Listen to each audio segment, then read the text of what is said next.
прикрепить комментарий. Отлично, тема закреплена. Уделяю очень много времени, сил, музыкальности, поэтому, конечно же, мы говорим сегодня снова о ней и будем общаться с диджеем, французским заморским диджеем, который, по моему мнению, обладает уникальным, удивительнейшим вкусом. Мы познакомились с ним, я его раньше давно знала, но именно активно смогла поучаствовать в том мероприятии, на котором он играл музыку, мне удалось в сентябре на фестивале Лагоа фестиваль, и я была поражена, влюблена в его музыкальный вкус и с удовольствием решила пригласить его в эфир в Salsa Womanity, чтобы вы также смогли посмотреть на него, послушать его, а также узнать много интересных вещей касательно музыкальности. Даня, привет! Напишите мне, пожалуйста, как меня слышно. Сердечки полетели. Спасибо вам огромное за вашу обратную связь. Спасибо вам за ваше время, которое вы посвящаете Salsa Womanity и этому проекту. Начинайте готовить ваши вопросы. А мы сейчас, Антон, привет! Мы будем приглашать уже в эфир нашего гостя. Почему я решила сделать эфир с диджеем? Потому что, когда, например, я выбираю фестиваль, на который я поеду, или вечеринку, на которую я хочу сходить, первое, на что я смотрю, это кто будет ставить музыку. Потому что от того, какая будет поставлена музыка, зависит то, как много я буду танцевать. Даже не важно, сколько будет партнеров, будут ли меня приглашать. Само настроение, ощущение эйфории, радости, удовольствия от мероприятия я получаю от того, какая на мероприятии музыка. И так как я знаю особенности того или иного диджея, если наши вкусы с этим диджеем совпадают, соответственно, я понимаю, что да, на этот ивент я хочу поехать, на эту вечеринку я обязательно пойду, потому что на этой вечеринке я буду танцевать без остановки, потому что музыку, которую поставит этот диджей, мне нравится. Музыка, которую ставит диджей.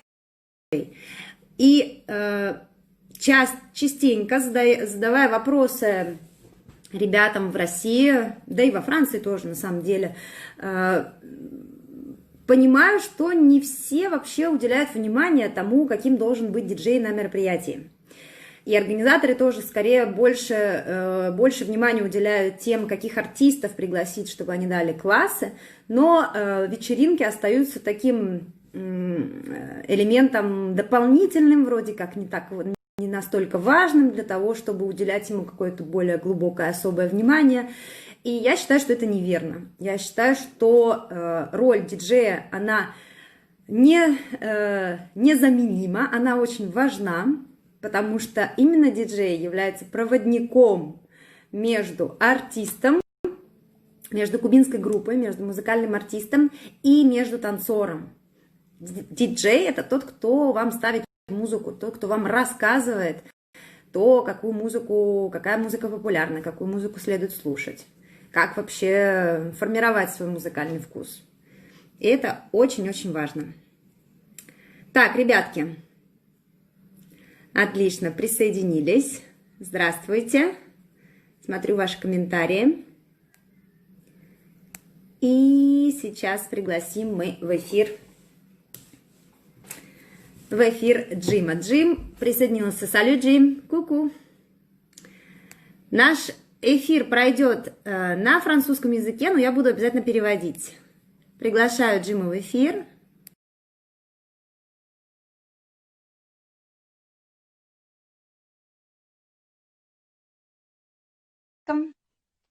Salut Jim, ça va?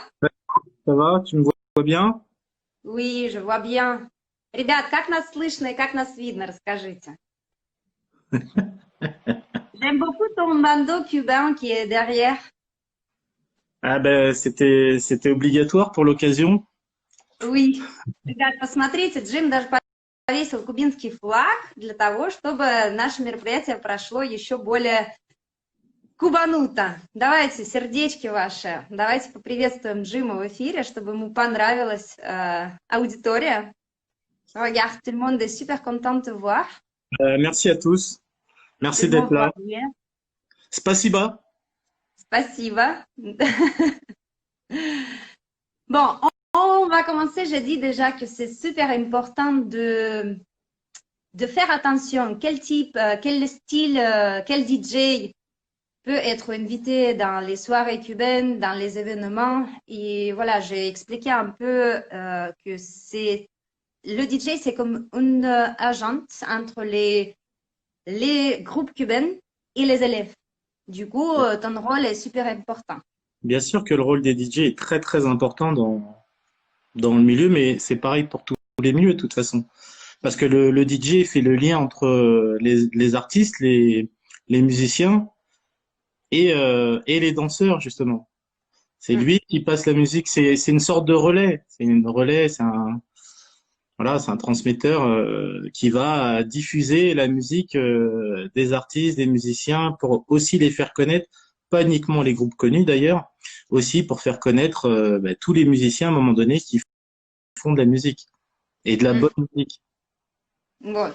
Джим тоже согласен с тем, что диджей очень важен, так как является таким агентом между танцором и между группами, между артистами. Еще очень важно, чтобы диджей показывал танцорам не только самые популярные какие-то музыки и самые популярные группы, но еще и изучал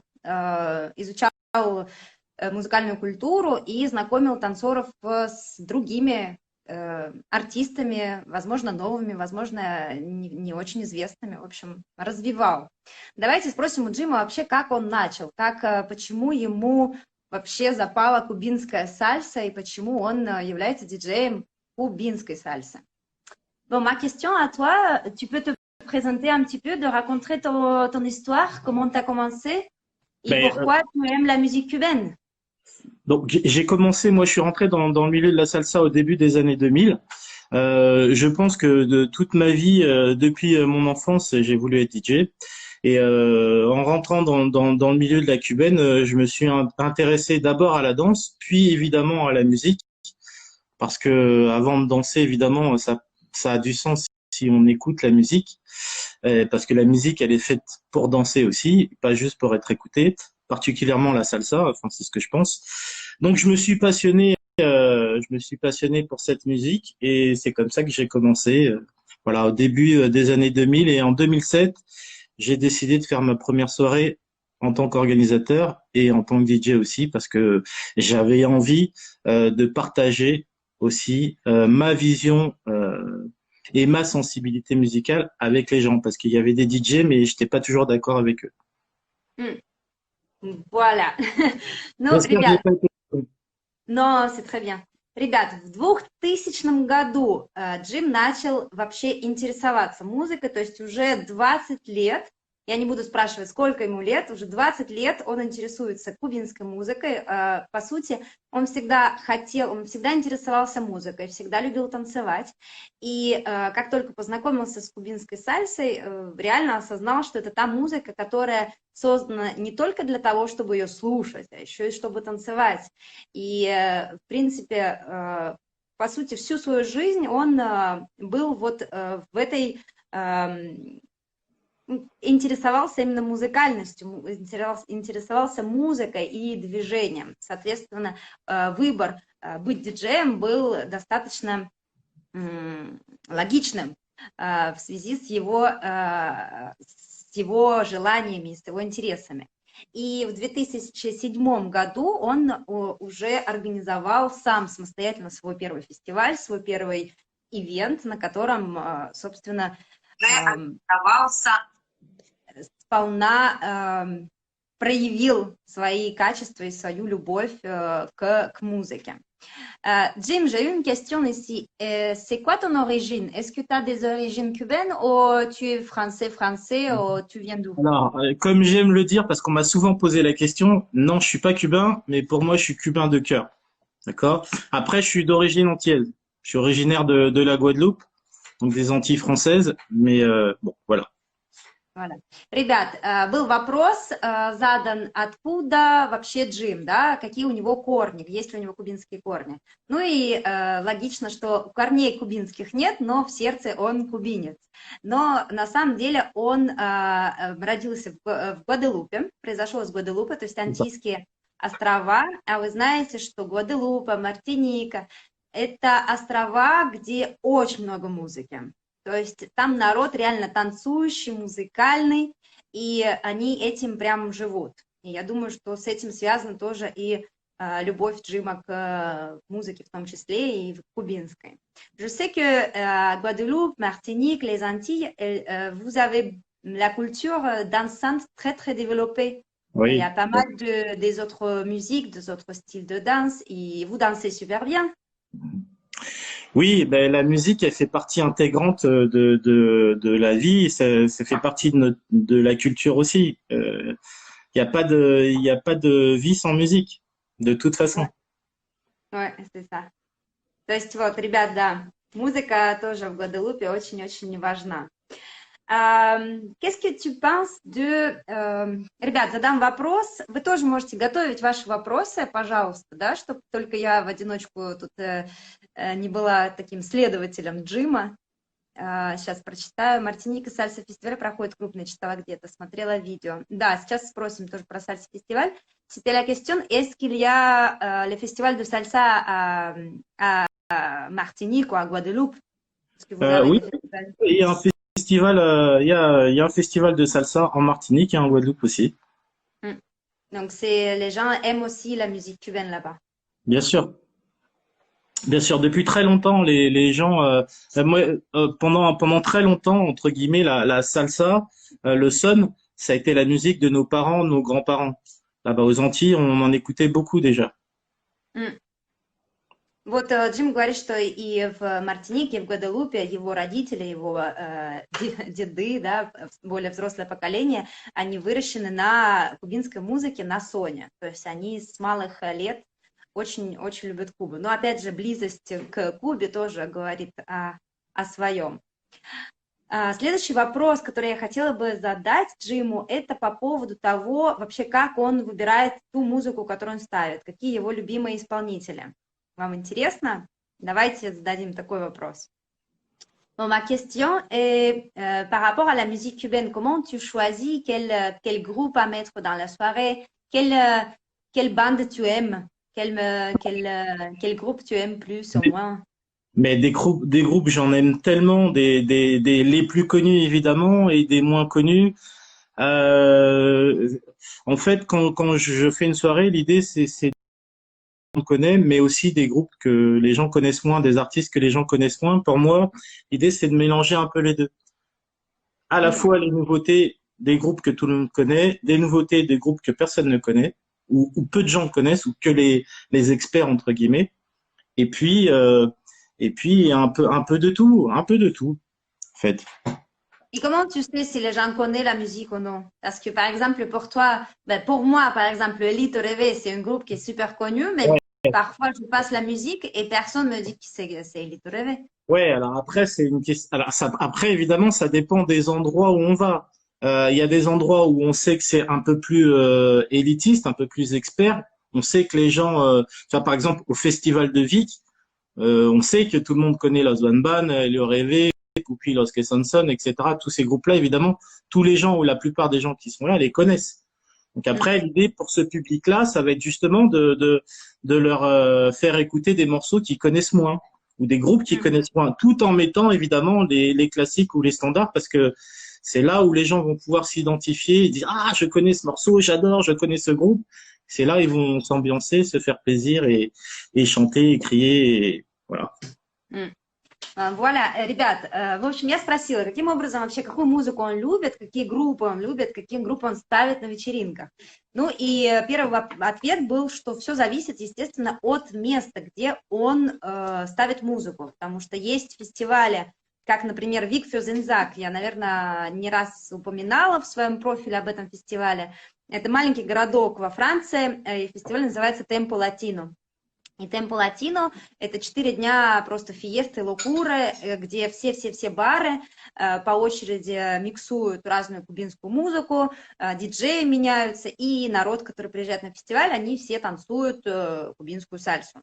Ну, иногда она разбавляется там другими направлениями, иногда там чуть-чуть есть очень бачаты, очень чуть-чуть кизомбы, но в основном это прям Куба, кубинская сальса.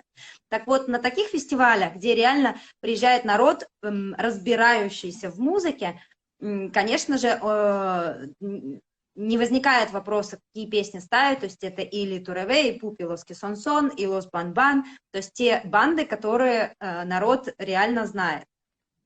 Если он приезжает в какие-то маленькие ивенты, где нет вот такой, как сказать, жадной до Кубы, да, сумасшедшей до Кубы аудитории, то там уже выбирает какие-то песни, возможно, не настолько известных исполнителей. То есть все зависит от мероприятия, на котором он играет. J'attends un petit moment, je vais chercher les questions que j'ai eues ici. Oui. Dania, elle demande comment tu choisis quelle musique mettre dans la soirée. C'est quoi le plus important, où tu fais attention, sur quoi tu fais attention? Alors, je fais attention à plein de choses. La première, évidemment, je vois je prépare ma soirée, je prépare plein de sons d'intensité différentes, de rythmes différents, et en fonction de la soirée où je suis, en fonction des danseurs que je vois, eh ben justement, je m'adapte et au niveau des rythmes et au niveau des vitesses des chansons. Parce que si, par exemple, dans la soirée ou en début de soirée, ce qui se passe très souvent, par exemple, ce sont des débutants qui sont là. Pardon, pas les vrais danseurs, mais les danseurs expérimentés, ils arrivent un petit peu plus tard dans la soirée. En début de soirée, ce sont souvent des débutants parce qu'ils ont fait le cours juste avant. Donc l'idée, c'est de mettre des sons dansables pour eux. On peut pas leur mettre des sons trop rapides parce que sinon ils vont être perdus et ils vont pas s'amuser. Ребят, смотрите, был вопрос от Дани, какие треки Джим ставит на вечеринках, от чего зависит вообще его выбор, на что он обращает внимание. И очень интересный момент Джим заметил, что по статистике, когда начинается вечеринка, на начало вечеринки обычно приходят новички, которые только начали танцевать. Например, во-первых, это те, которые вот только что, например, были на классах и сразу же, там, не отходя от кассы, после классов идут на вечеринку. Приходят с самого начала именно новички, которые еще не такие заядлые прям танцоры-танцоры, а танцоры какого-то более высокого уровня, которые, наверное, даже на фестиваль приезжают только на вечеринки, а не на классы, они собираются на вечеринку уже к середине, когда уже там вроде как все растанцевалось, и как бы жар, градус вечеринки повысился. То есть, когда диджей понимает, что оценивает, да, аудиторию, смотрит на зал, оценивает аудиторию, понимает, что на танцполе новички, конечно же, он ставит скорее те треки, которые более танцевабельные для начинающих танцоров, где не такая большая скорость, где ярче, четче слышен ритм, да, танца, потому что, вы знаете, бывают люди, там, тимбо, да, кубинскую сальсу называют, там, какофония, что непонятно вообще, где какие звуки, где какие биты, где какие брейки. То есть на начало вечеринки Джим в основном выбирает какие-то более легкие треки и более легкие группы. Я сейчас спрошу, а какие треки он может посоветовать для новичков.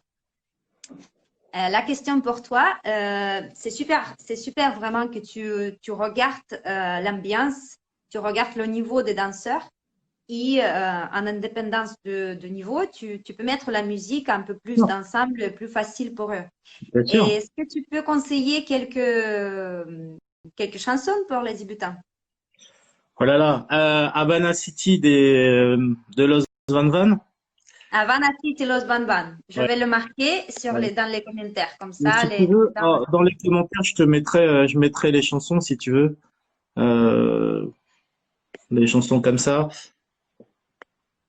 J'ai peur par rapport à l'Insta, si ça va nous bloquer ou non, parce qu'on a fait le direct. Juste écrire le titre des chansons. Ah, voilà. Oui, oui, très bien. Ребят, смотрите, я написала Гавана Сити Лос Ван Ван. Это трек такой очень спокойный для начинающих танцоров. И Джим может, в принципе, поделиться какими-то треками, которые вы можете использовать для своих тренировок. Чуть позже он их нам напишет. Vas-y, vas-y. Non, non, vas-y, non, non, après, il y a plein d'artistes, Isaac Delgado, en général, c'est très doux, Manolito, tous les vieux Manolito, c'est très dansant, Muévete de Manolito, par exemple. Attention, il y a un Muévete de Los Van Van, mais Muévete de Manolito, Chiquita, Manolito, sont des morceaux qui sont dansants, et puis plutôt lents, très bien, voilà, par exemple.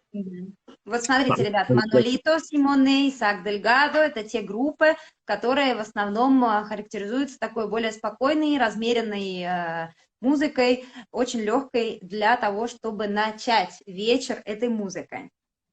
Et après, comment tu changes l'ambiance, comment tu montes? Mais je monte progressivement, justement. Au début, je commence lentement avec des rythmes assez lents, et puis je monte progressivement, et puis je commence à mettre, par exemple, un morceau que tout le monde connaît, parce que c'est là où tout le monde va danser. Et puis voilà, on monte progressivement dans l'intensité, et puis progressivement, on monte au niveau de la rapidité des morceaux, et puis toujours en ayant des morceaux que les gens connaissent, ou alors des morceaux que les gens connaissent pas forcément, mais qui ont une vraie force au niveau des breaks, de la rythmique, de l'intensité, qui fait que les gens vont crier, vont chanter, vont danser, voilà. Parce que c'est important. En fait, c'est comme ça que tu vois si la soirée se déroule bien, si les gens dansent, c'est que tout se passe bien. Si les gens sont en train de crier, si les gens sont en train de sourire, c'est que tout va bien. Вот смотрите, ребят, дальше спросила, а как дальше? Что происходит дальше? Каким образом Джим отслеживает вот это развитие на вечеринке, развитие настроения, развитие эмоций? То есть дальше, конечно же, он поднимает интенсивность, то есть музыка может быть где-то побыстрее, где-то поярче, где-то брейки пожестче, да, какие-то перемены настроения. И важно еще, чтобы, например, то есть он поднимает настроение, яркость, характер песен, и обязательно также между песнями ставить какие-то треки, которые прям супер популярны, потому что эти треки подтолкнут всех танцоров выйти на танцпол и заполнить его, и танцевать. И еще очень важно, что когда народ знает треки, он начинает подпевать, вы уже знакомы с блоками в музыке, например, есть блок Монтуно, в котором есть вопрос-ответ, да, певец говорит вопрос, Монтуно, хор ему отвечает, вопрос-ответ, вопрос-ответ, и ответ всегда один и тот же, то есть обычно на вечеринках, когда народ слышит известную песню, то ответ хора танцоры поют вместе с хором, да, поют вместе с музыкой. И такая фишка, вот что мне тоже очень нравится, диджей иногда выключает звук в этот момент, и просто слышно, как все поют, весь танцпол, в общем, одновременно повторяет одну и ту же фразу, и потом снова звук включается, и все продолжают танцевать, и это просто единение такое нереальное, как раз это атмосферное. И очень прикольно, он говорит, что очень важно, чтобы танцоры кричали, веселились, танцевали, именно таким образом он отслеживает настроение, удалось ли ему создать это настроение на вечеринке. Je voulais te demander un truc. Oui. Tu as dit que c'est très important que le monde va créer, qui va sourire. Je sais que c'est le DJ parfois, dans les moments de, tu sais, dans le moment de bomba, il monte le sono plus. Bien sûr. Et oui. Parfois, même, vous avez des signaux, je ne sais pas comment dire ça en français, quand tu fais le son pendant la bombe, ouais. Dans la musique, pour le mettre un peu plus, pour le faire un peu plus puissant, ce moment. Oui, bien sûr. Ben, on joue avec l'intensité des morceaux parce que justement, le moment où c'est la bomba, c'est le moment où il y a le tumbao, c'est là où il faut tout envoyer. Donc, c'est là où on demande aux gens de crier, d'exprimer le fait qu'ils sont contents d'être là, qu'ils sont contents de danser et qu'ils s'amusent. Ага, это. Ну, я спросила у Джима, что, ну, я знаю, да, и вы, кстати, видели в предыдущих моих сторис, вчера, позавчера мы выложили видео с вечеринки, где в момент бомбы раздавались супер яркие дудения, свистки, и диджеи прям выкручивают звук ярче на колонках, на проигрывателях, выкручивают ярче звук, сильнее, чтобы просто еще больше народ вогнать вот это состояние, оргазмическое состояние. И делают они это как раз в моменты бомбы. И я хочу сейчас вообще у Джима спросить, откуда он знает, что там бомба и что надо это сделать. Donc, la question pour toi, comment tu sais c'est où la bomba dans la musique? Ah ben, parce que dans le morceau, il y a des appels qui indiquent, bon, il y a des morceaux que je connais, la plupart du temps, évidemment, mais il y a, dans la musique, elle est construite d'une certaine manière, on sait à quel moment ça va arriver. Et puis le timbalero, il appelle. Souvent, le timbalero, il fait un appel pour dire que c'est là où ça va arriver, c'est là où, c'est le moment, c'est maintenant. Mais comment tu le sais? Tu l'écoutes? Ah ben évidemment que je l'écoute. Bah Ben, voilà. s'il y a un appel du percussionniste, soit le conguero ou le timbalero, forcément c'est que j'écoute. J'écoute. Ой, Bien ой, évidemment. ты сам. В общем, ребят, слушать надо музыку. Потому что я спросила, говорю, вот, ну а как ты знаешь, откуда ты знаешь, что это момент бомбы, в который нужно выкрутить звук поярче и заставить всех танцевать суперактивно? Ну, потому что, говорит, там же есть les appels, Ямада. Calls, как это по-русски? J'ai oublié le mot en russe, tu vois. В общем, есть такие звоночки, сигналы. Либо тимбалеро, либо конгеро делает брейки определенные. Я это называю входы и выходы. Вход на бомбу. Музыканты это называют заклички. Я называю это входы. Это брейки определенные, яркие такие. И если вы слушаете внимательно музыку, то обязательно вы их услышите. И, кстати, мы будем на курсе по диск-пилоту тоже разбирать, что такое закличка, что такое этот вход на эту бомбу и как его распознать. И видите, да, то есть самый важный момент, элемент в том, чтобы разбираться в музыке, это надо ее слушать. Потому что бывает часто, что начинаешь танцевать с партнером, а он тебе на ухо что-то рассказывает. Зачем он мне что-то рассказывает, я хочу слушать музыку. И слушайте также дома в наушничках. Потому что вы видели, диджеи всегда в наушниках слушают, поэтому они так хорошо разбираются в музыке. Смотрите, я сейчас пройдусь по вашим вопросам. Джим написал: Jim, merci beaucoup pour le message qu'il t'a fait par rapport à les musiques tranquilles. Ouais. Вот, Джим написал, смотрите, Гавана Сити, Ángel Bon, tu sonrisa, Mixael Cabrera, después de un beso, Havana de primera, tu tienes magia, Isaac Delgado. Вот это сообщение прям копируйте себе, делайте фото и обязательно найдите эти песни и послушайте. Это для того, чтобы стартануть вечеринку, для начинающих. Очень интересно послушать эту музыку. Так, вопросы, ваши вопросы. Très intéressant idée. Как он выходит из ситуации, когда очень хочется танцевать, но нужно диджеить? La question pour toi. Oui. On sait que tu es danseur aussi. Oui. Et la question, comment tu fais si, par exemple, tu veux tellement aller danser, mais tu dois mixer. Tu peux pas aller danser, mais tu dois mixer. Qu'est-ce que tu fais? C'est-à-dire, j'ai pas compris ta question.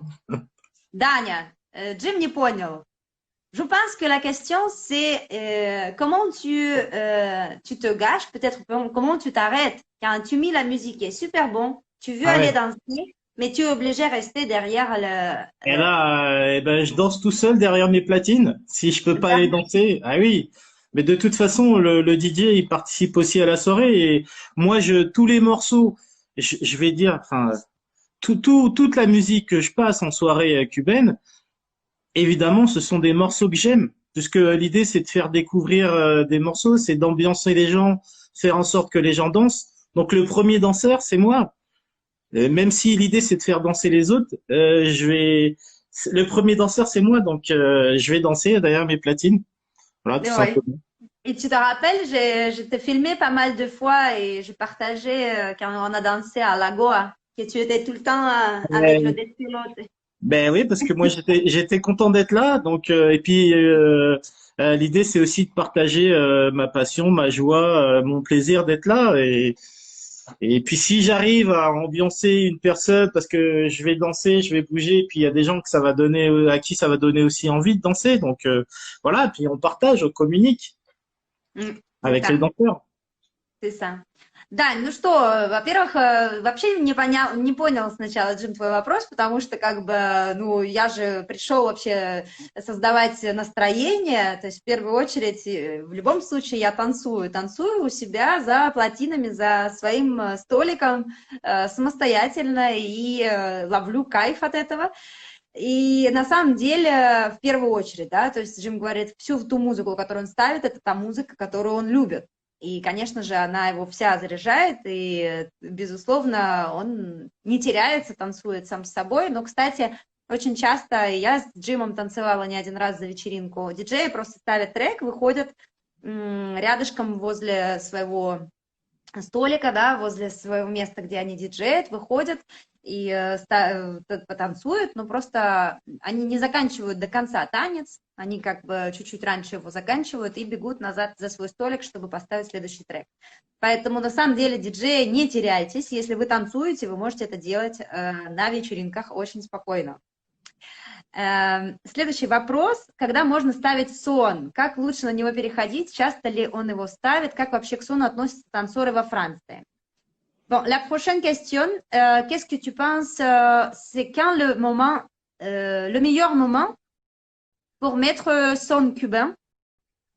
Et est-ce que tu as des conseils comment passer de la timba au son? Et qu'est-ce que tu penses en France? Les danseurs, ils aiment le son ou c'est pas du tout la musique qu'ils aiment? Voilà. Alors d'abord pour moi les moments où passer le son, c'est pareil. Il y a des sons qui sont plutôt lents, il y a des sons qui sont plutôt rapides, des sons montuno, etc. Ça peut être un moment justement où on va entre guillemets faire baisser l'intensité des danseurs pour pas qu'ils dansent tout le temps sur des musiques très très rapides, faire des variations dans la soirée, que les gens puissent entre guillemets souffler.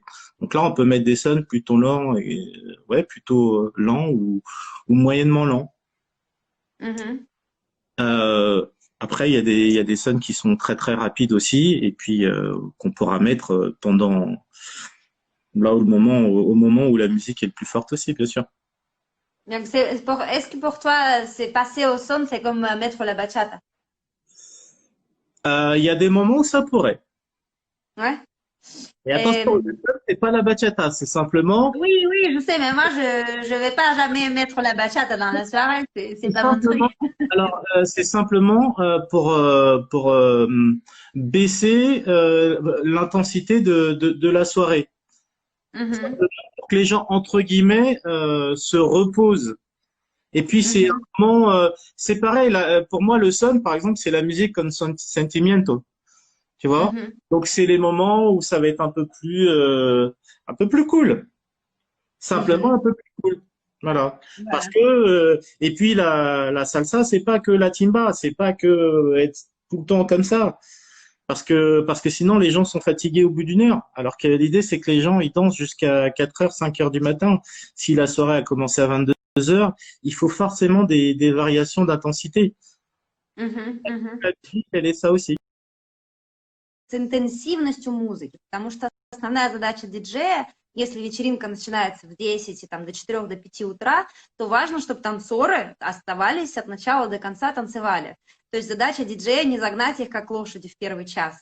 И тимба, кубинская сальса, это не только музыка для кардио, да, не только быстрая музыка, она бывает разная. И по сути сон это тот стиль в музыке, если это медленный сон, да, потому что я сейчас дальше буду говорить, что бывает разный сон. То есть музыка сона, это по сути медленный сон, и его можно поставить для того, чтобы немножко дать выдохнуть танцорам, чтобы они передохнули, да, чтобы сменить именно интенсивность. Вот таким образом он как раз использует кубинский сон. Также сон– это момент такой более сентиментальный, более чувственный, более романтический. То есть, когда ему хочется именно донести, погрузить аудиторию вот именно в эту чувственность, да, он, возможно, использует как раз кубинский сон. А если же ему хочется поставить быстрый, интенсивный, потому что сонный, соны кубинские бывают разные по интенсивности, то если вы ставите интенсивный, то неважно в какой момент, даже если вы в этот момент, например, находитесь на подъеме, на пике настроения вечеринки, то можно поставить и быстрый сон. C'était la question. Ouais, juste pour continuer sur ça, évidemment qu'il y a aussi des danseurs de sun en France. Et le sun, c'est pas juste pour se reposer. Ça peut être un moyen, mais pas tout le temps, hein. Et c'est aussi parce que il y a des amoureux de la musique, de la culture cubaine, et le spectre est large. Donc il y a le sun, il y a la salsa, il y a la timba, il y a le changui, etc. L'idée, c'est pareil, c'est qu'il y ait des variations pendant la soirée et pas toujours avoir qu'un seul style de musique. Pour moi, c'est important. Ребят, Джим добавил еще, что очень важно варьировать, то есть чтобы вечеринка прошла вариативно, чтобы диджей ставил разные стили музыки.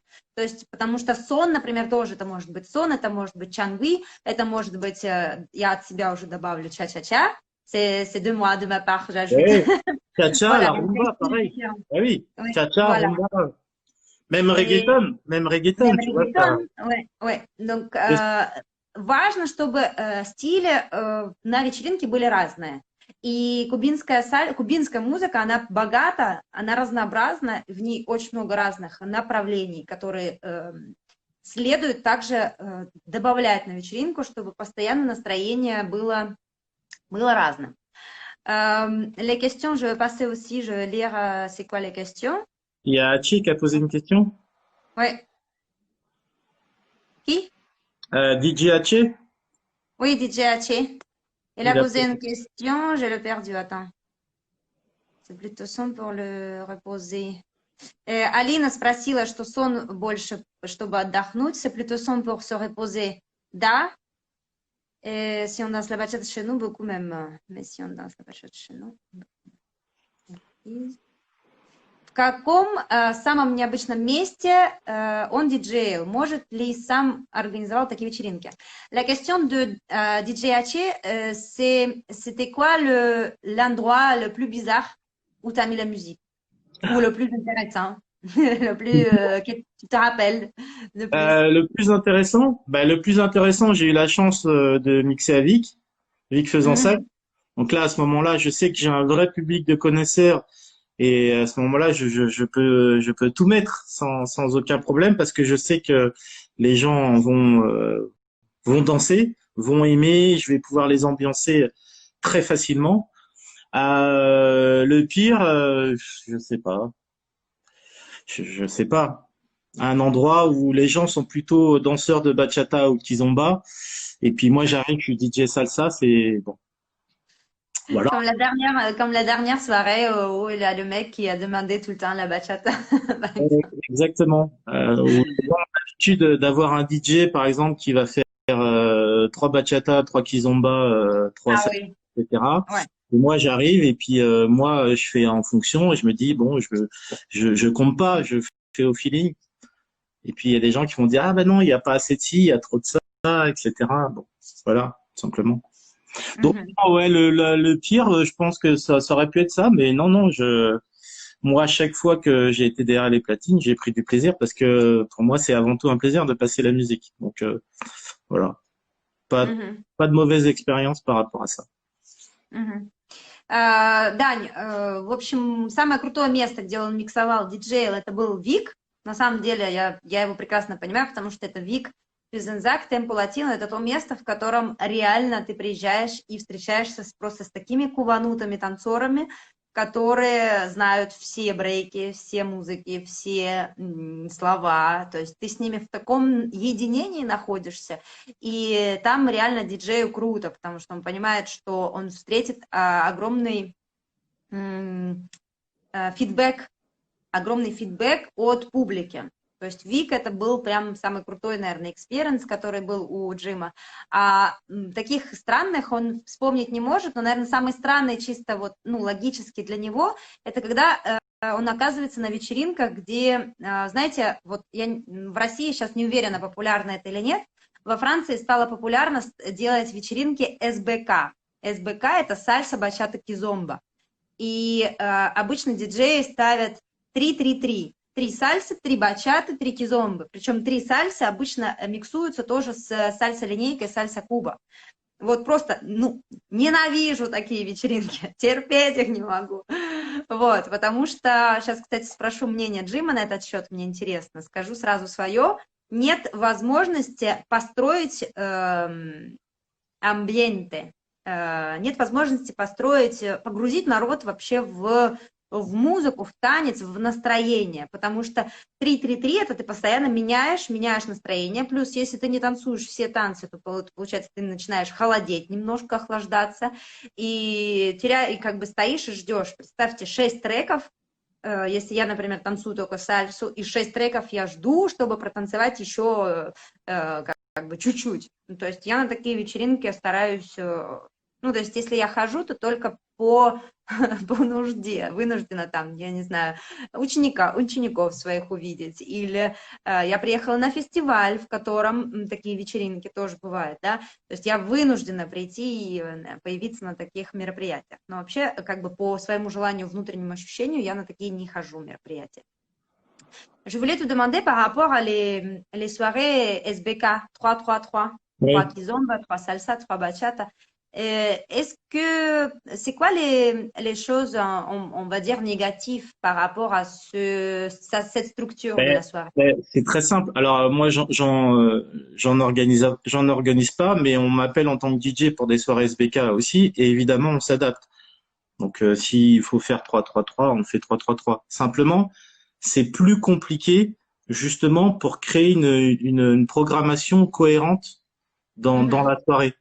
Parce que entre la salsa, la timba, où ça cogne beaucoup, et la bachata, forcément, il y a une vraie différence d'intention, etc. Et pareil pour la kizomba. Donc, au niveau de l'ambiance, c'est c'est différent. Sauf que, par exemple, si tu mets de la bachata, tu mets 3 morceaux de bachata, etc., que ce soit, par exemple, urbaine, sensuelle ou dominicaine, peu importe, et qu'après t'enchaînes sur 3 timbas comme ça, après, il faut redescendre sur 3 kizomba c'est plutôt lent au niveau du tempo, etc.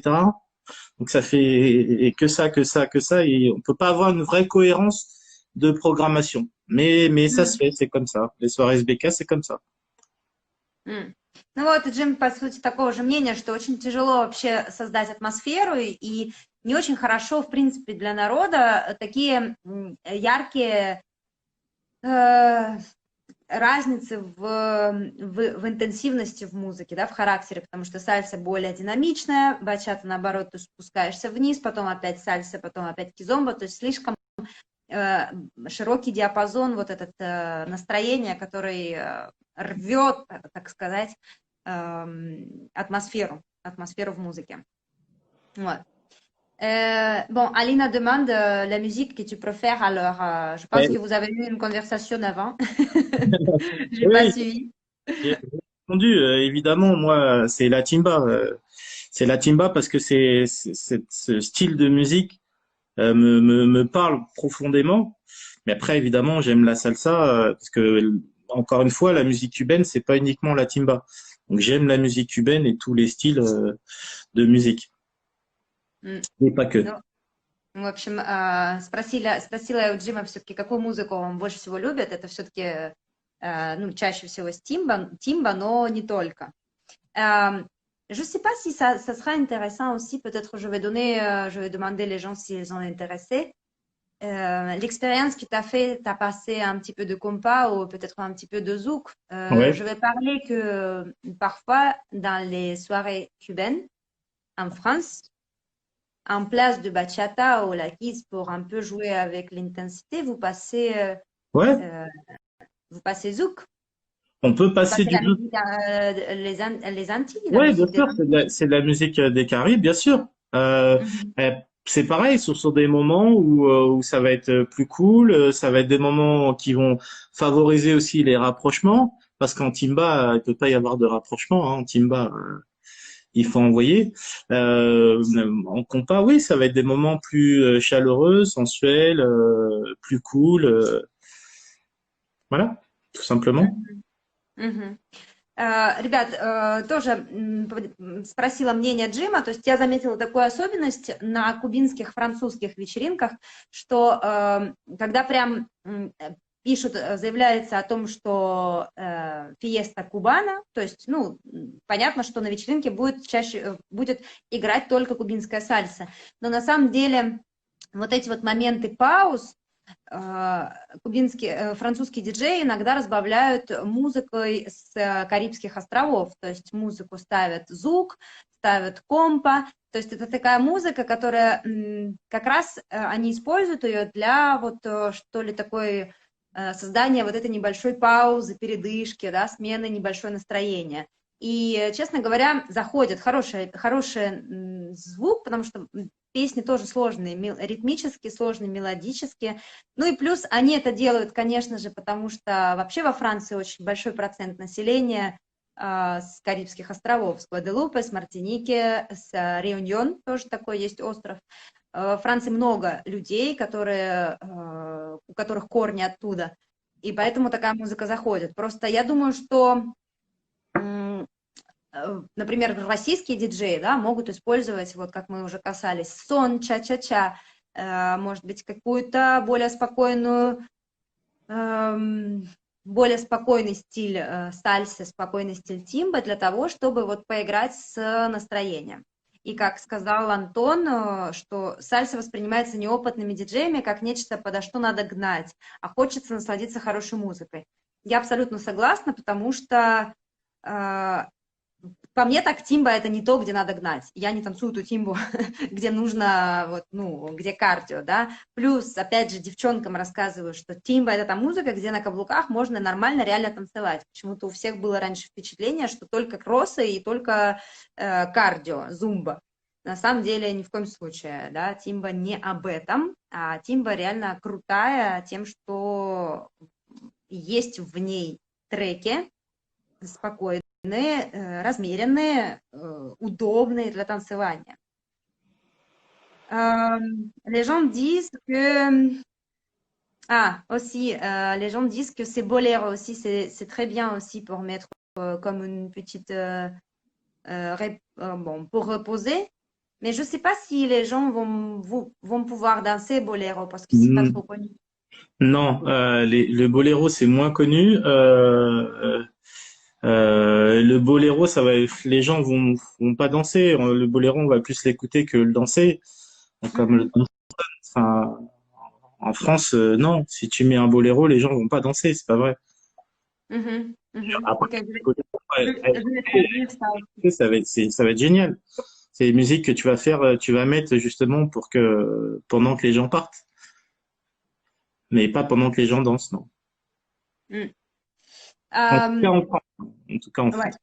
En France, je pense que c'est partout. Ребят, Джим сказал по поводу Болера, такой очень специфичный выбор, потому что вообще в его мнении Болера это больше та музыка, которую слушать, и во Франции нет людей, которые танцуют Болера. То есть есть риск того, что если он поставит Болера, то все, во-первых, никто не выйдет танцевать, во-вторых, все вообще уйдут, потому что очень такая, тут очень спокойная музыка. Вот. Une autre question que je voulais te demander, mais j'ai oublié. Par rapport à qu'est-ce que tu penses en général du niveau des danseurs en France? Parce que tu danses aussi. Oui, bien sûr que je danse. J'ai commencé à danser avant de passer la musique, avant de faire quoi que ce soit. Je suis arrivé dans ce milieu d'abord en tant que danseur. Qu'est-ce que je pense? Ben, qu'en France, on a des très très bons danseurs de salsa, on a des très très bons rumberos. Euh, voilà. Le niveau est, Pourquoi? Pourquoi Pardon? tu penses que c'est comme ça? Ben parce on a eu la chance qu'à un moment donné, il y ait des Cubains qui soient arrivés et qui sont venus en France dans différentes régions d'ailleurs et qui sont venus ben, nous transmettre cette culture, leurs connaissances. Euh, et voilà, c'est aussi la chance qu'on a eue. Il y ait Mhm. des Cubains qui soient arrivés, des Cubains, des danseurs, des professeurs de qualité qui ont transmis leurs connaissances à des gens qui, à leur tour, ont transmis a transmis, pardon, leurs connaissances. Je pense à Madeleine Rodriguez, par exemple, Mario, ou d'autres qui sont arrivés en France il y a Ouais, c'est longtemps. les premières. Ouais, bien sûr, Madeleine, Anurka, et Antoine, qui sont très connus, que tout le monde connaît en France. Par exemple, ouais. Мгм. Ребят, спросила вообще, как он, так как Джим является еще и танцором, в первую очередь, до того, как он начал миксовать, и сейчас до сих пор у него своя школа, да, он преподает кубинскую сальсу. Спросила, как вообще ему кажется уровень танцоров во Франции. И, конечно же, уровень очень неплохой. Многие очень разбираются и в соне, и в румбе. И, наверное, это потому, что Франции посчастливилось там, не знаю, еще несколько там, десятков лет назад принять кубинцев. Вот я думаю, что вы знаете тоже имена Марио Чарон, Маделина Родригес, они живут во Франции. Маделин вообще сейчас живет у нас в Байоне и преподает в нашей школе. И я очень этому рада, что она развивает наших учеников. Марио живет в Тулузе, то есть это те французы, с которых начиналось вообще развитие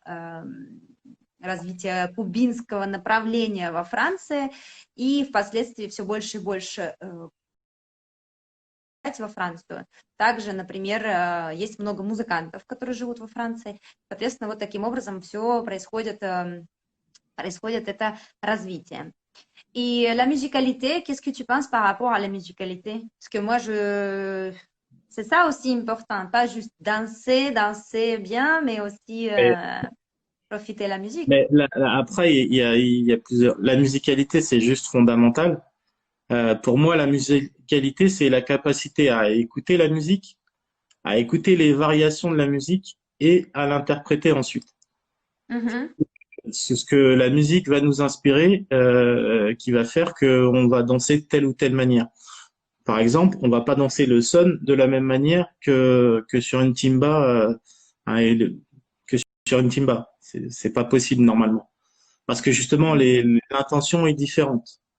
Mhm. Et la structure, même si la structure du morceau, parce que le morceau en général de salsa, timba et son, c'est à peu près similaire, c'est à peu près construit de la même manière, à peu de choses Mhm. près.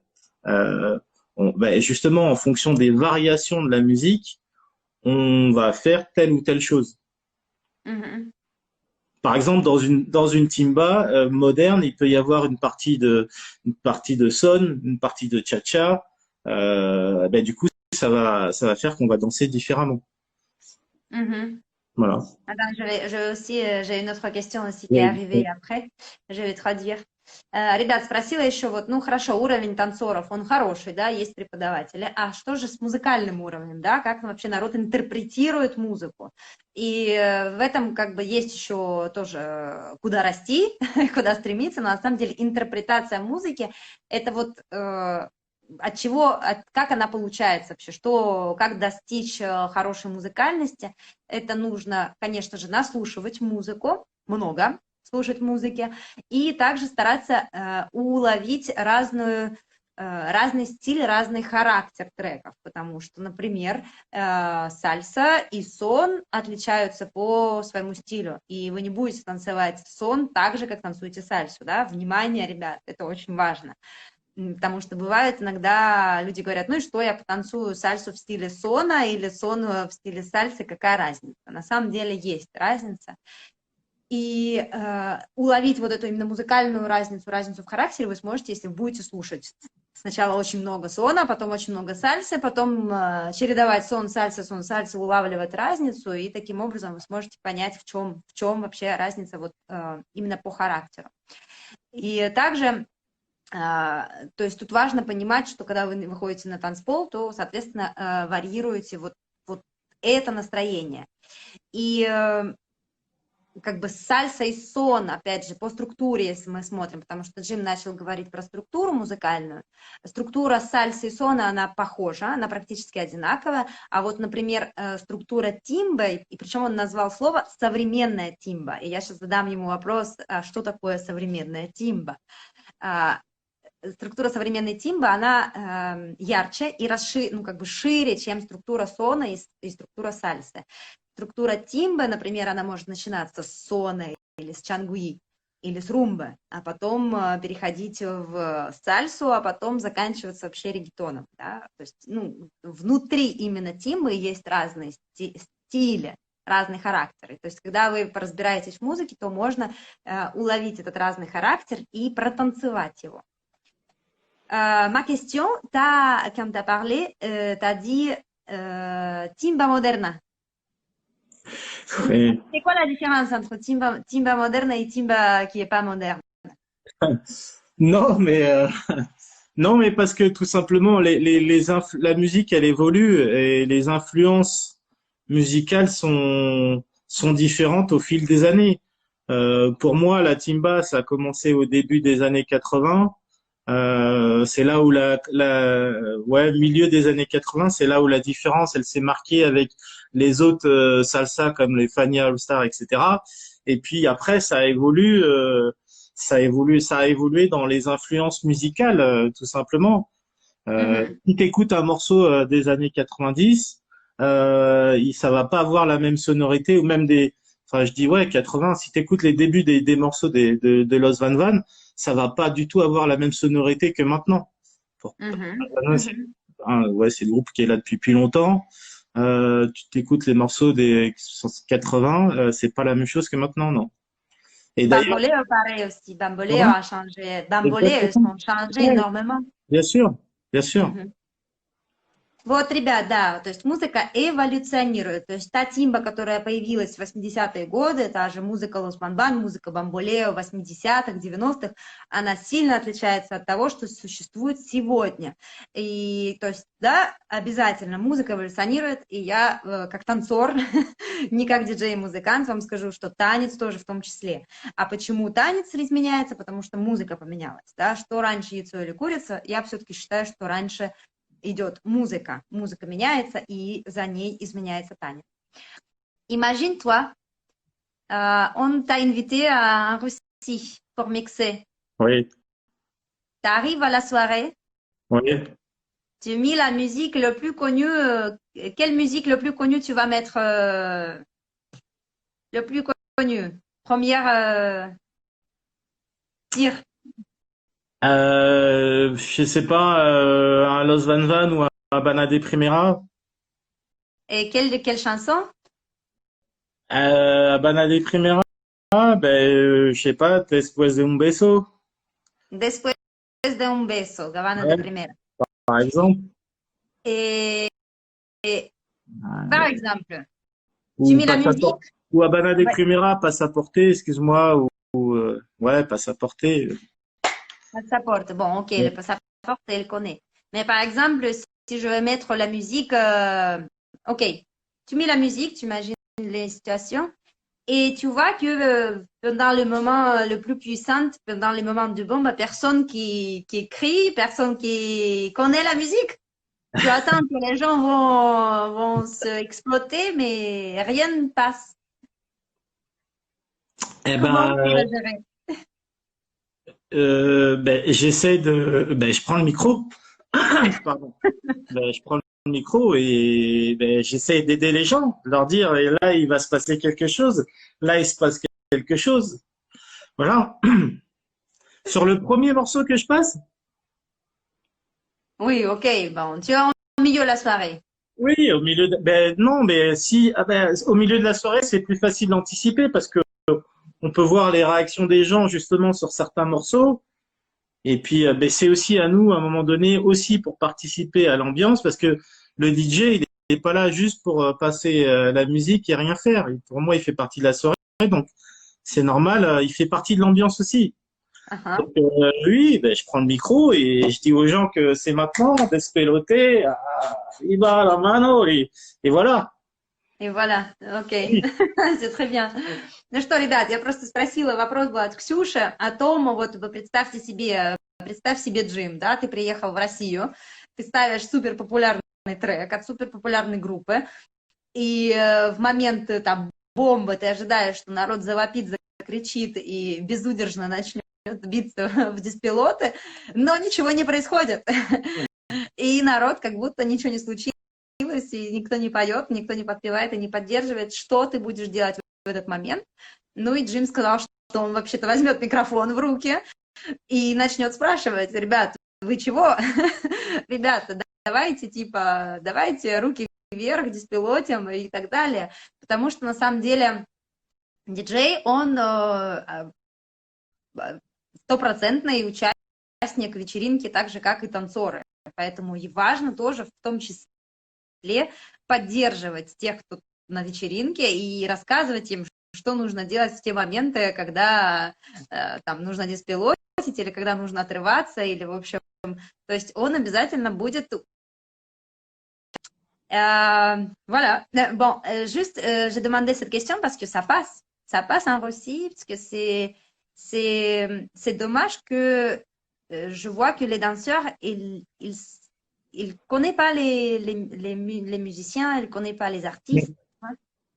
Alors justement, c'est à ce moment-là que le rôle du DJ est important, mais pas que. Si les gens sont en soirée et qu'ils connaissent pas un morceau que tout le monde est censé connaître, c'est aussi parce que on leur a pas enseigné. Donc ça commence aussi par les cours et les profs qui vont donner des cours sur certains morceaux.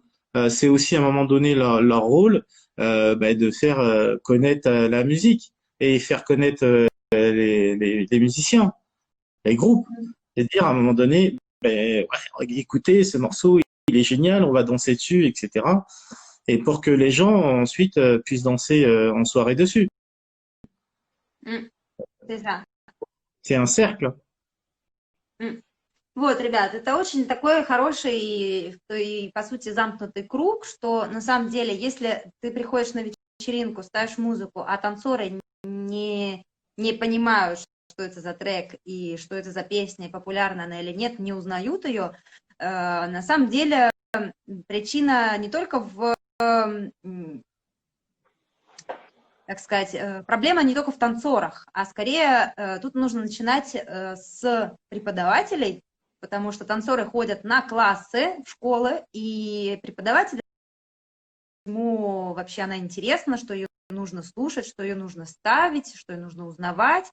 То есть роль преподавателя, она очень важна в этом контексте, потому что преподаватель знакомит учеников с музыкой и занимается вот этой ликвидацией музыкальной безграмотности. Я очень люблю это слово.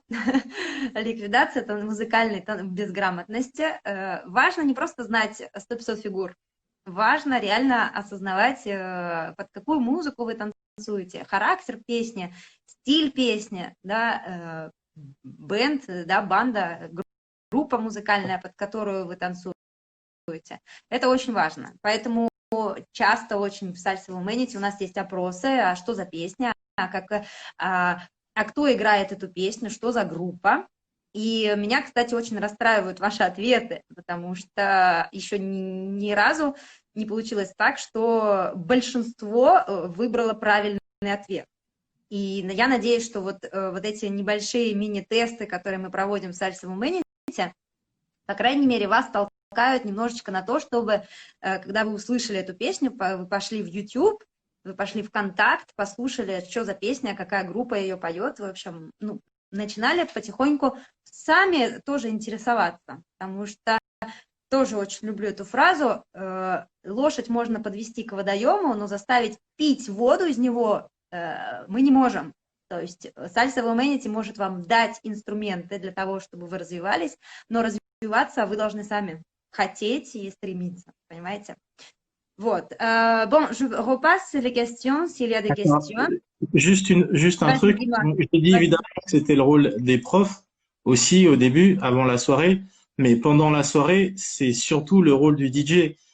et que même si les gens ne connaissent pas les morceaux, le DJ, lui, il sait à quel moment ça va, ça va faire du bruit, ça va cogner, il sait à quel moment la bomba arrive, etc. C'est aussi le DJ de prendre le micro et d'encourager les gens à chanter, à crier, à bouger, à danser. Tout, parce que la première fois, les gens vont pas le savoir, mais la deuxième fois qu'ils vont entendre ce morceau, ils sauront à quel moment il va falloir chanter et ils le feront. Pour les gens qui ont Ouais, l'habitude ouais, de ça, faire ouais. la soirée. Это important. Вот, ребят, то есть роль диджея в то же время также подбадривать танцоров. То есть, например, ну хорошо, этот трек они не знают в какой момент произошла бомба. И в первый раз он показал, что нужно делать, он там выкрутил звук громче, он взял микрофон в руки и сказал, что нужно сделать. Он сам за своим диджейским столом протанцевал то, что нужно сделать. И уже в следующий раз, когда люди уже на какой-то другой вечеринке или услышат этот трек, они уже будут сами понимать, что делать. То есть диджей, естественно, добавляет очень много в развитие танцевального, музыкального вкуса людей, которые приходят на вечеринки. То есть это очень-очень важно. Une autre question pour Oui. toi, je pense qu'il a été posé plusieurs fois déjà. Est-ce que métier de DJ, c'est ton métier principal ou tu as l'autre? C'est la salsa. Je travaille dans le monde de la salsa parce que je suis pas que DJ, je suis aussi organisateur et je suis prof de salsa. Donc mon métier c'est la salsa, oui. Donc je ne fais pas que DJ, je fais de la salsa, mais je ne vis que de la salsa. Et d'ailleurs en ce moment, évidemment, comme tu le sais, et comme tu peux t'en douter, tout le monde s'en doute, c'est compliqué. Oui. Voilà. В общем, вопрос мой был, чем занимается Джим, только диджейство – это его единственная работа, профессия, или он еще чем-то занимается. Глобально он занимается сальсой, то есть он и преподаватель, и диджей, и организатор мероприятий. Мы сейчас, кстати, поговорим о тех мероприятиях, которые он делает. И, конечно же, сейчас вообще такой период очень тяжелый для всех, ввиду ситуации, сложившейся в мире. Но, конечно же, только диджейством вообще не прожить, но так как он любит сальсу во всех ее проявлениях, то, соответственно, он занимается всем тем, что связано с кубинской музыкой, с сальсой, с танцеванием, с преподаванием и с диджейством. Je voulais te demander aussi, que tu as dit que tu es organisateur des événements, Oui. des concerts. Je sais que tu as organisé des concerts. Comment ça passe? Pourquoi tu penses que c'est important aussi d'organiser les concerts en live?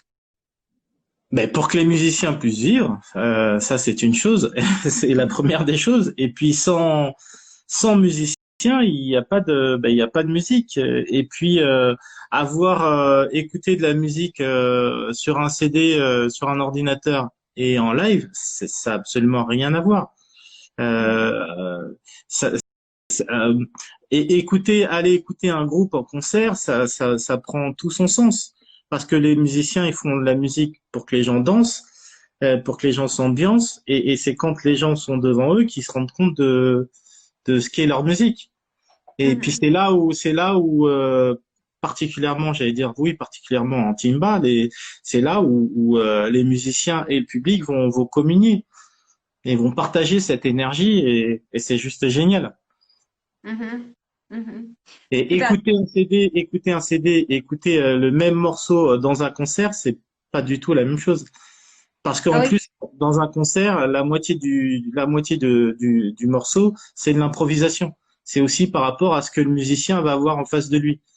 Donc s'il a un public qui est plein d'énergie, ben, il en aura aussi, et ça changera tout aussi.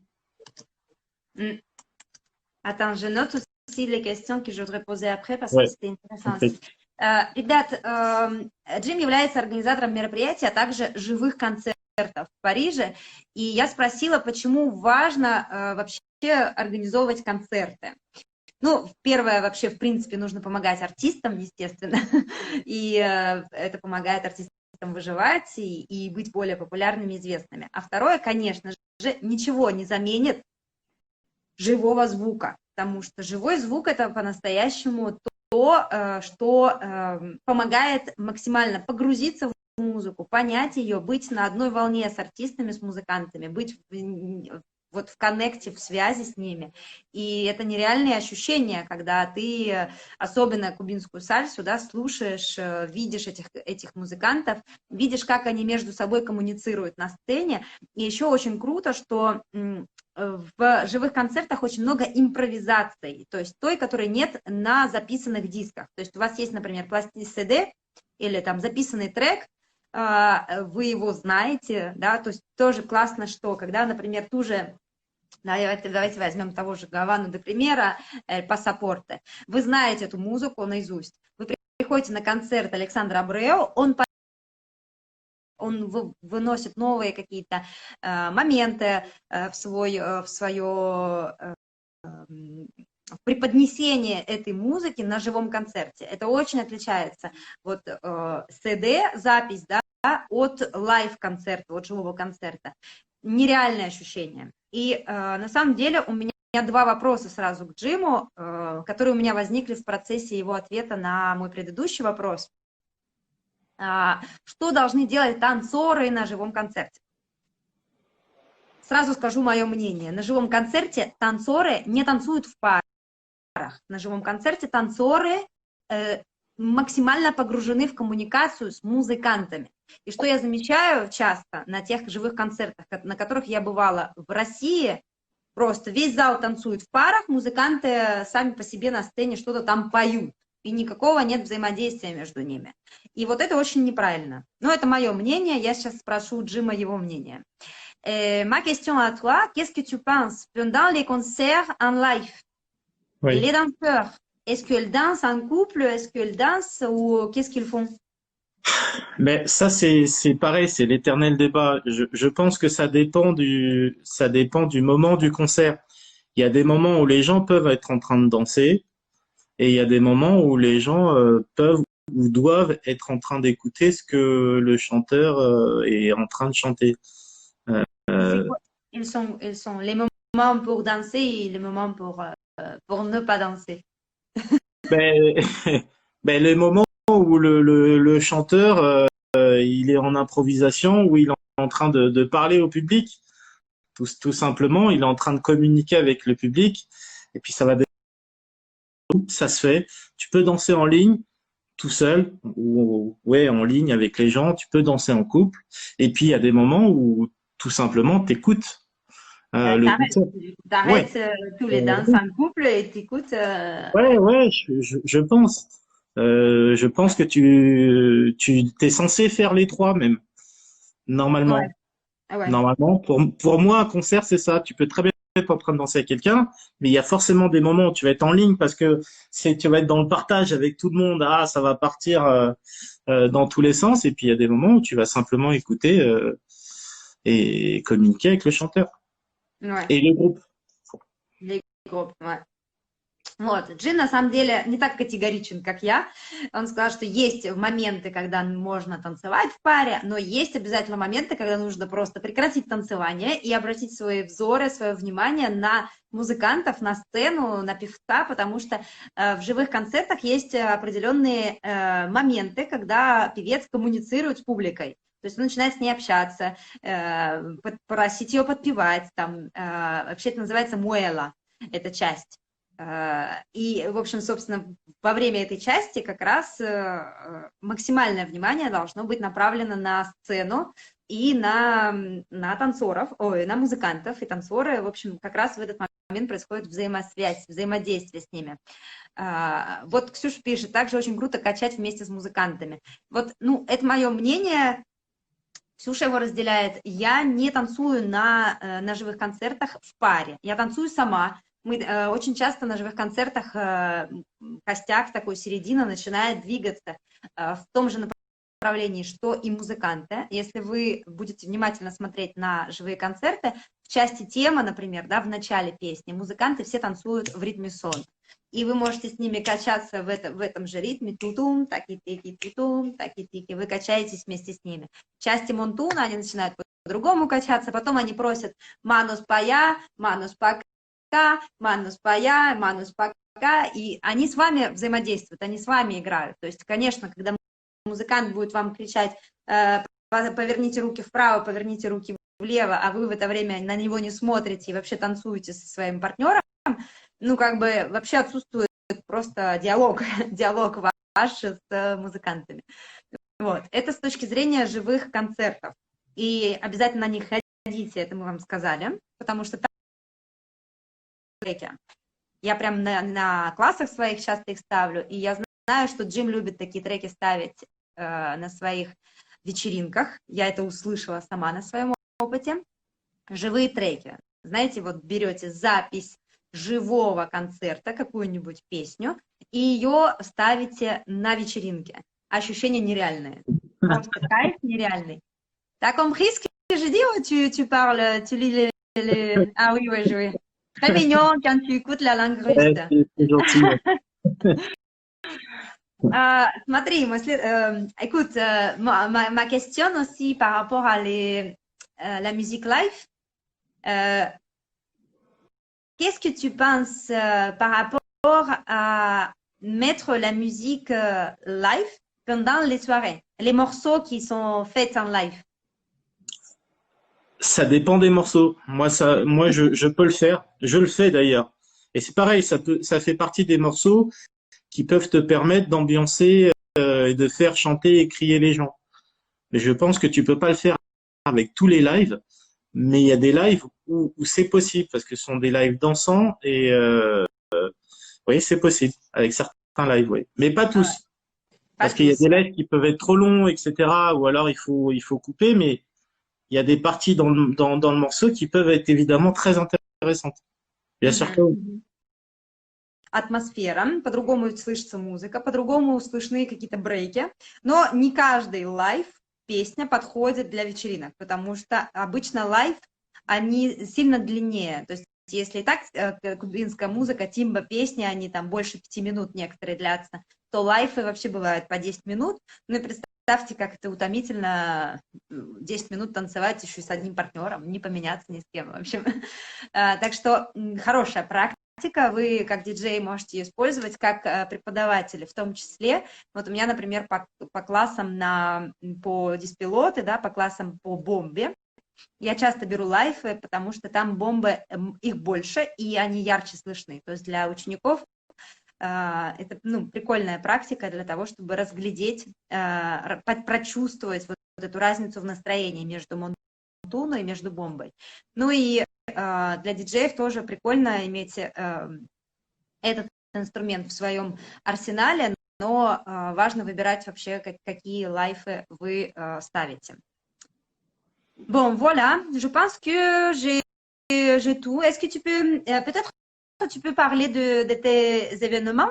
Parce que tu habites à Paris, et les Russes, ils ont les directs Moscou-Paris, ils peuvent venir chez toi?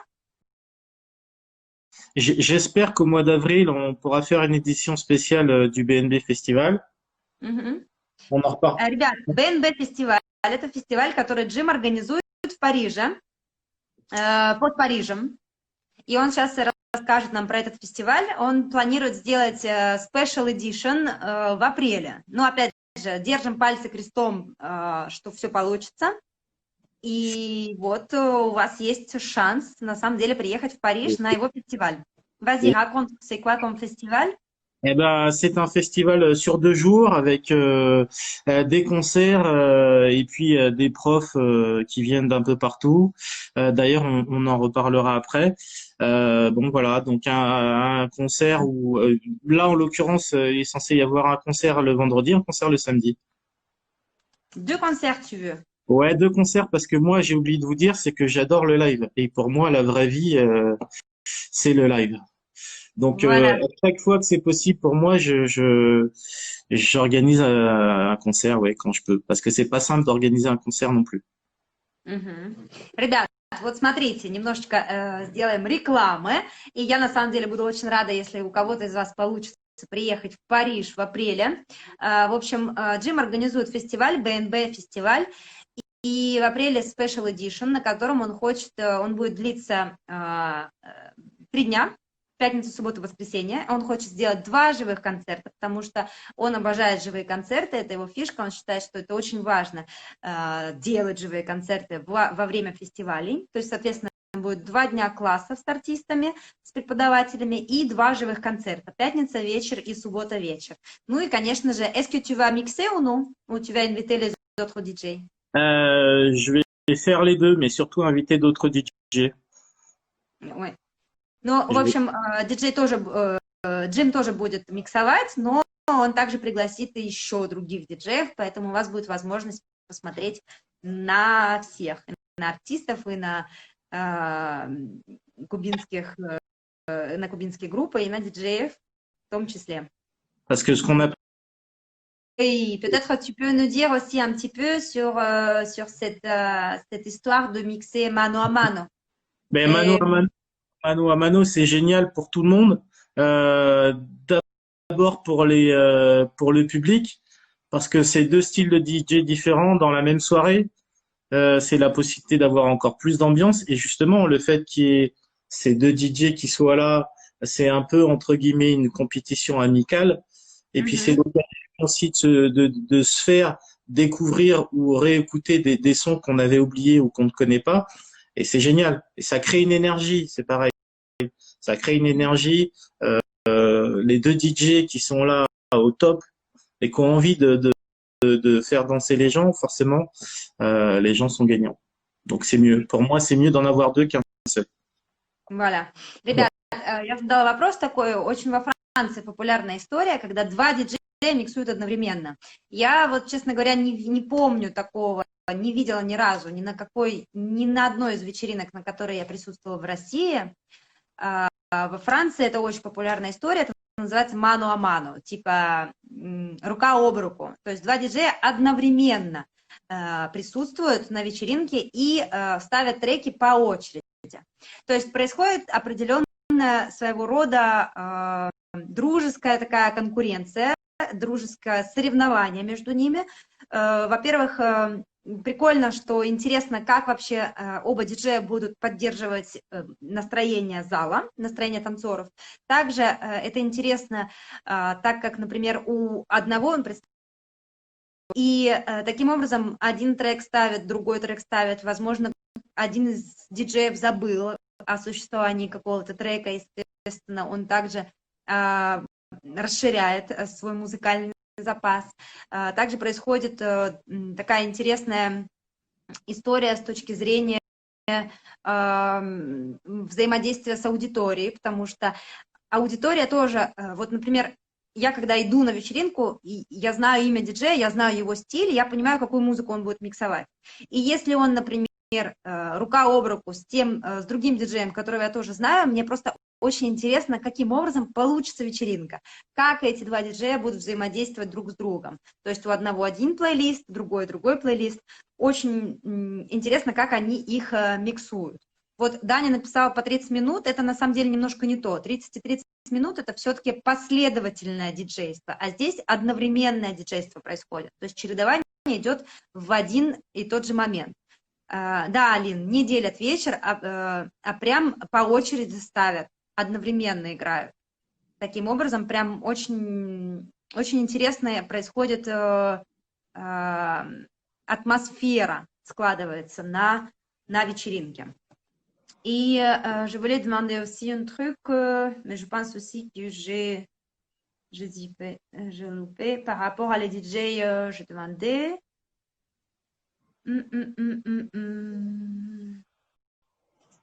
Bah, c'est tout, je pense. Mano à mano, le festival, on a dit. Ouais, c'est bon. Ouais, c'est bon. C'est très bien. C'est très bien. Bon, et qu'est-ce que tu voudrais dire il y a une question. Ah, aussi, c'était la question, tu te rappelles, on a discuté par rapport à comment tu changes. Par exemple, tu as préparé une playlist dans la soirée. Ouais. Raconte par rapport à cette improvisation. Ben, on est obligé, en fait. Moi, je prépare toujours des sons, effectivement, avec différentes intensités. Et puis Мгм. après, c'est en fonction de ce qui se passe sur la piste que je m'adapte et je mets tel ou tel morceau. Et parfois, je peux avoir préparé des morceaux que je vais même pas passer dans la soirée, euh, ou inversement, parce Мгм. que je prépare un morceau et puis pendant que les gens sont en train de danser, je dis ah non ça va pas aller avec l'ambiance etc. Donc je change et ça arrive très souvent de pas mettre tout ce qu'on a préparé et puis de mettre autre chose et de faire l'improvisation. La préparer au début de soirée, c'est plus une sécurité entre guillemets, mais au final la moitié de la soirée, je dirais que c'est de l'improvisation par rapport à ce qui se Мгм. passe sur la piste. Мгм. Мгм. Ребят, спросила тоже у Джима, как происходит, например, он готовится, на самом деле, он всегда готовится к своему диджейству, там он приходит обязательно на вечеринку заранее, чтобы проверить звук, проверить, все ли там сходится по, как сказать, les câbles, les instruments, то есть все ли работает, вся ли аппаратура хорошо работает.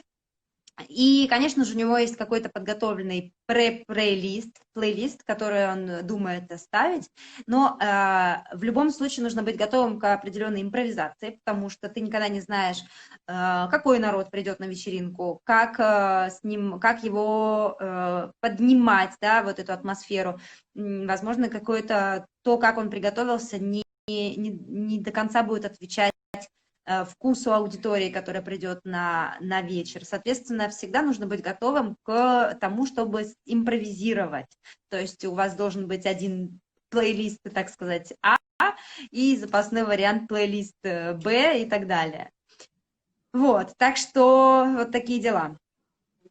Вот. Je pense qu'on peut finir. Oui. Si tu as des choses à dire aux danseurs. Tout ce que j'ai à leur dire, c'est tout ce que je viens de dire, je viens de te dire à toi. L'idée, c'est de faire danser les gens, c'est de les ambiancer, de leur faire découvrir des nouveaux morceaux, des anciens morceaux, des nouveaux groupes, des groupes actuels. Pour moi, le rôle d'un DJ, c'est celui-là, et avant tout, de faire danser les gens, quoi qu'il arrive. Вот, ребят, vas-y. Ah Ouais. non, non, c'est tout ce que je voulais dire. Вот, ребят, пожелание Джима вам, конечно же, слушать больше музыки и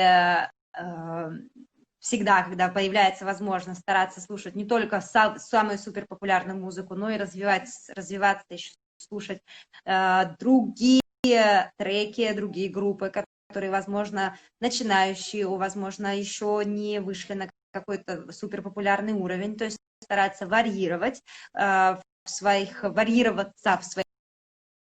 Не забывать о том, что роль диджея очень важна, как проводника между музыкальными группами и танцорами. То есть не забывайте, что диджейство это не просто подобрал какие-то там 20 песен, а все-таки это работа, изучение музыки, поиск этой музыки и работа с характером, со стилем, с настроением треков.